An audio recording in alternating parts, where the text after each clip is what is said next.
Nós estamos vivendo o cerceamento da liberdade de expressão. Hoje, qualquer pessoa que fala qualquer coisa com relação ao Supremo Tribunal Federal é preso.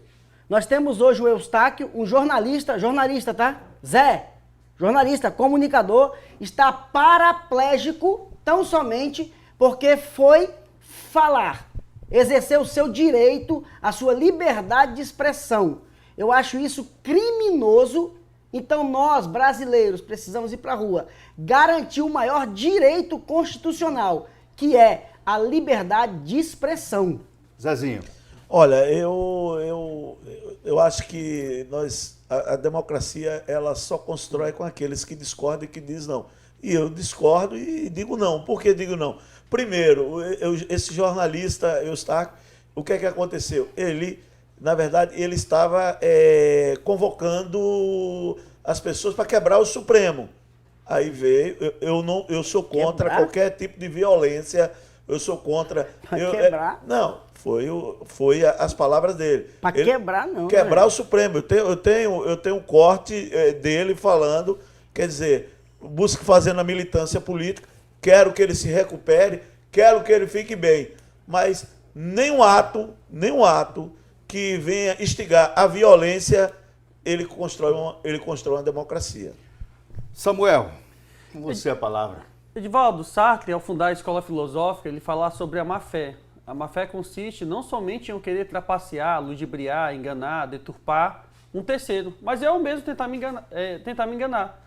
E aí o que acontece? Quando se fala que o STF, né, usa até uma expressão judicitocracia, né, dizendo que é o ditatorial, que inibe, né, o direito, que não é direito de primeira geração, mas vale ressaltar que o que está em primeiro plano na Constituição é a vida, a dignidade da pessoa humana, e subsidiariamente tem inúmeros apontamentos na CRFB/88, que diz sobre a liberdade de expressão, também a livre manifestação do pensamento, vedado ao anonimato. E toda vez que as instituições democráticas forem violadas e sofrer algum tipo de tentativa de golpe, de quem quer que seja de esquerda, de direita, de centro, de grupo paramilitar, o Estado, para prevalecer a democracia, tem que avocar para si a responsabilidade. E aí, muitas das vezes, menos de 1% talvez da população brasileira tem a formação em direito, né? Seja operador de direito, e aí a gente vê algumas falas, digamos assim, que muitas das vezes pode ser de má fé, e outras vezes por falta de informação e ignorância. O STF está dizendo o direito ao caso concreto, fazendo isso através de uma sentença. E todo aquele ou aquela que atentar contra a Constituição, contra a ordem constitucional, contra a democracia, terá que sofrer as represálias advindas do Poder Judiciário. Olha só, toda essa movimentação, todo esse barulho, toda essa preparação para 7 de setembro é algo que realmente chamou a atenção de todas as manifestações acontecidas até hoje. A que mais chamou a atenção, principalmente da grande imprensa, que já está dando notícias de preocupação, inclusive, com o que poderá acontecer. Na opinião de vocês dois que estão aqui, você acha que depois dessa manifestação, se ela for uma manifestação pacífica, ela alcança o seu objetivo? Se ela for uma manifestação que vá gerar violência, que é o que eu acredito que em alguns casos pode acontecer, o que vocês acham que vão acontecer? Tem gente que está apostando que o presidente da República, Jair Bolsonaro, tem uma carta na manga e que ele vai tomar uma decisão nesse 7 de setembro.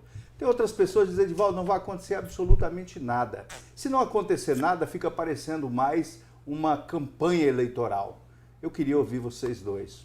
Por favor, Zezinho voltou. Pode falar também, Zezinho. Olha, na verdade, o que o presidente faz é convocar sua militância, né? Para quê? Para se fortalecer politicamente visando as eleições de 2022. Não existe último grito, não existe nada em prol do Brasil, em prol da paz. Meu manifesto é que as instituições venham se unir nesse momento, que as instituições venham a ser harmônicas e que a gente tem que pensar num Brasil diferente. Agora, quando eu pego os apoiadores, a militância, e começo a colocar querosene nela, para ela ir para a rua, que grito? Como é que é? Como é esse grito? Eu não sei. Eu não sei onde é que vai chegar esse grito. Agora, espero que fique só no 7 de setembro, porque é feriado nacional, o Brasil realmente para, mas eu acredito que a gente tem que ter uma pauta para o Brasil. Só ir para a rua só não resolve. Neemias, concernente à minha pergunta, qual a sua opinião? Você acha que se for uma manifestação pacífica, alcançou o objetivo? Se não for pacífica, o que pode acontecer? O que você acha que pode acontecer? Então, só um adendo da pauta anterior com relação à perseguição. Nós temos hoje várias pessoas, jornalistas, artistas, políticos, sendo presos, tendo suas casas invadidas pela Polícia Federal, tão somente por expressar a sua liberdade de expressão. Só por isso. Eu quero que os debatedores aqui, esquerdistas, Zezinho e Samuel, me digam apenas um, que o Bolsonaro, que vocês dizem que é ditador, que é fascista, que vocês atribuem a ele um monte de atributos mentirosos, me diga uma pessoa que está sendo perseguida com a Polícia Federal invadindo suas casas pelo presidente da República ter denunciado ele ou feito qualquer tipo de denúncia junto a qualquer órgão. Não existe. Bolsonaro é democrático, não denuncia ninguém. Com relação aos atos do 7 de setembro, pessoal, é o seguinte, não existe Bolsonaro convocando, isso não existe. Bolsonaro, hoje, ele fala das manifestações porque elas organicamente nascerão do desgoverno que aconteceu dos governos anteriores. Nós vivemos num país em que o PT, PSDB, PMDB sucatearam, arrancaram tudo. E nós estamos vendo no Bolsonaro e outra coisa. Eu estou com o boné do Bolsonaro, camisa meu partido é o Brasil. Eu não defendo o Bolsonaro, defendo suas ideias. O que o Bolsonaro representa para o Brasil hoje é o melhor. Se ele errar como o Lula errou, eu não vou ser o Samuel para defender o Bolsonaro, não. Eu vou dizer que o Bolsonaro tem que ir para a cadeia, tem que ser preso.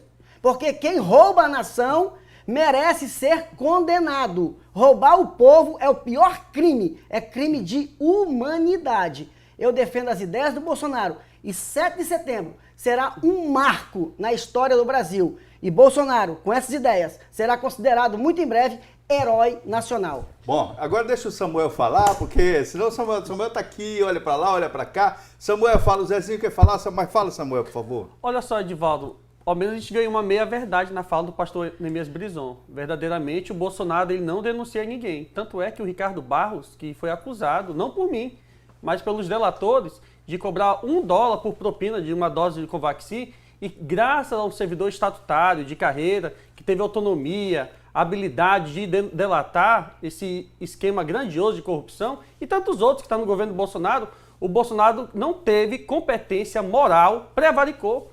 Está tipificado no artigo 319 do Código Penal, retardou, deixou de fazer, de agir de ofício. Não existe nenhum tipo de memorando, notícia-crime, seja de coincidiva imediata, do Bolsonaro se reportando à Polícia Federal. O governo do Bolsonaro é um desastre. E atinente à tua ponderação, Edivaldo, que é muito inteligente, é mais uma bravata do dia 7 de setembro. Vai ter uma paralisação nacional, porque, diga-se de passagem, há mais de 500 anos é feriado. Essa data é comemorativa aí, a independência do Brasil. E aí o Bolsonaro tenta se abraçar no último suspiro do seu governo desastrado, ruinoso, incompetente, leniente, porque toda a banda podre do Centrão, que eles condenavam e repudiavam outrora, hoje manda no governo. Ou você acha que o FNDE, o Fundo Nacional de Educação, mais de 80 bilhões, foi entregue para o democrata, para o partido aí do Ricardo Barros, perdoe-me, para o progressista, a troco de quê? Porque eles querem viabilizar uma política pública inclusiva? Você acha que o senador Marcos Rogério está fazendo essa defesa intransigente por quê? Porque nomeou a ex-esposa dele na ANEEL. Então não tem moral, condição alguma, o governo do Bolsonaro é um fracasso e a manifestação do dia 7 de setembro vai virar piada e chacota nacional e internacional. Zezinho, por favor. Olha, eu gostaria muito, eu queria também me manifestar, eu queria ir para a rua, mas para pedir, sabe, que é uma política de preço, de retomada da economia. Eu queria que todo brasileiro que tivesse nesse momento, que não está nem para um nem para outro, né? Eu queria que nesse dia, todos eles, né, orassem pela nação, porque os líderes, aqueles homens que são homens de Deus, que Deus levantou para a nação, estão indo fazer militância política, coisa que daqui a pouco nós vamos mostrar aos Silas e vamos debater com ordem e decência, respeitando, né, Edivaldo, o princípio e o direito de ir e vir de cada um, mas cada coisa no seu quadrado. E o pastor Neemias, outra coisa, o bispo, Edivaldo, está lá, disse que quer entrar, quer 3 minutos, mandou já Neemias tirar o chapéu, disse que Neemias está representando ele muito bem, mas que tira o boné, que o boné está... O bispo está lá no hospital, está querendo entrar, Edivaldo. Agora é com você, que você é coisa. Mas você está podendo falar? Diz que é 3 minutos. Mas não aguentou. Não aguentou, ele diz, aí tá 2-1. Não, Edivaldo é 2-2. Edivaldo pode fazer o papel. Fique tranquilo, bispo, fique tranquilo. Daqui a pouquinho a gente vai deixar você entrar aqui. Eu estou preocupado com a sua saúde. Tem que se cuidar, meu garoto. Cuidar porque o programa aqui não é fácil, não. Aqui é paulada. Eu quero agradecer a todos pela audiência. Já tem a enquete aí, Zezinho? Cadê a enquete? Fala aí, por favor. A enquete de hoje é: em nome da democracia, líderes religiosos, como pastores e padres, estão convocando a população para a manifestação nas ruas no dia 7 de setembro. Você acha coerente? Aí você dê sua opinião. Ok, você que está acompanhando o programa, pastores e padres convocar os religiosos para ir para as ruas no dia 7 de setembro. Você é contra ou você é a favor? 30 segundos só para cada um dizer aí o seu ponto de vista a respeito disso. Vamos lá, Zezinho, começando por você. Eu já falei aqui, minha manifestação o pastor ele foi levantado para fazer Jesus ser apresentado. E o templo é o lugar que todos têm que estar em comunhão, ensinando a palavra de Deus. Pastor, quando ele sai do altar e vai para as ruas para manifestar, ele vira militante político, aí é coisa de humano, aí Deus não tem nada a ver com isso. Ok, Samuel.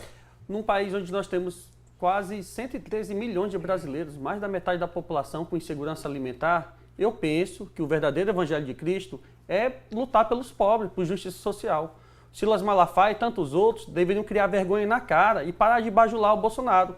Essa mesma turma, no que não são todos pastores, esses, em especial Silas Malafaia, em um passado não muito distante, estava se curvando a Michel Temer, a Dilma, ao próprio Lula e ao FHC. Que homem de Deus é esse aí que diz que os governos pretéritos e passados eram lenientes, incompetentes e foram enganados? E quando o Bolsonaro for expurgado da presidência da República, eles estarão certamente se curvando a outros, porque eles defendem o interesse deles e não da igreja. Neemias.